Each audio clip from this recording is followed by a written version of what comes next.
You for joining me for the interview, and thank you for your presentation. I have a few questions for you. Anouk, I would like to start with you.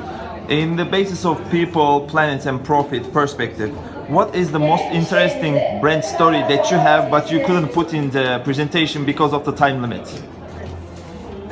Well, if we talk about Middle East and Africa, then a story that's not in there.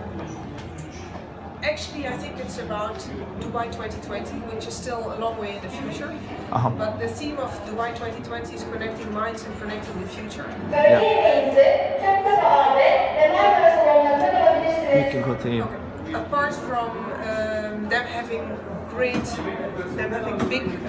big challenges. Yeah. One of the things they introduced for the first time is that they're going to invite countries that don't have the budget to be part of the expo. Yeah. They will let them in and they will help them, support them, etc. I think it's a very great gesture from Dubai to really integrate and to include everyone who is not able even to afford. So I think that's one of the biggest treasures, but we'll present that in 6 years' time.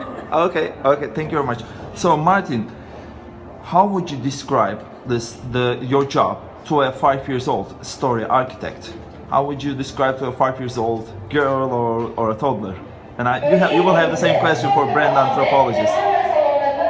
Okay, actually we're discovering the world. And discovering the world while it's traveling and collecting stories and telling the stories back to your mom. Okay, good. And your one? For me, it's like what I do is I pack my suitcase and I look on the world map.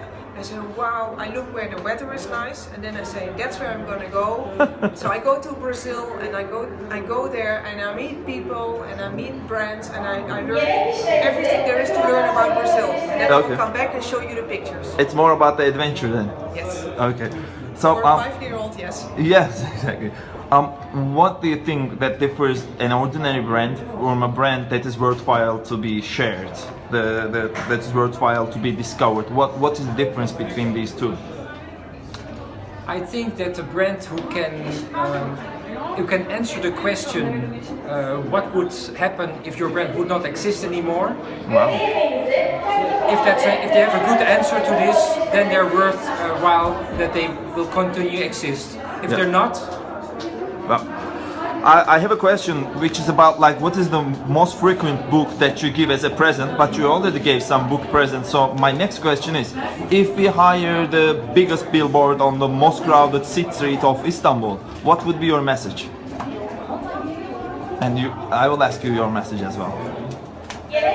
My message is that every brand has a responsibility to live according to the triple bottom line, which is people, planet and profit. And what's yours, Maarten? Thank you very much, by the way. The answer is that you should stop selling products that people do not need, but try to be relevant. Okay. Yeah. And how people can find you on the net, on internet? Where they can follow you? Google you. Okay. And you, Maarten? Yeah, we have a very good online reputation. So whenever you Google us, you will find us always in blue or in red. Okay, red and blue. Good to know. Thank you very much for your time. Thank you. Thank you.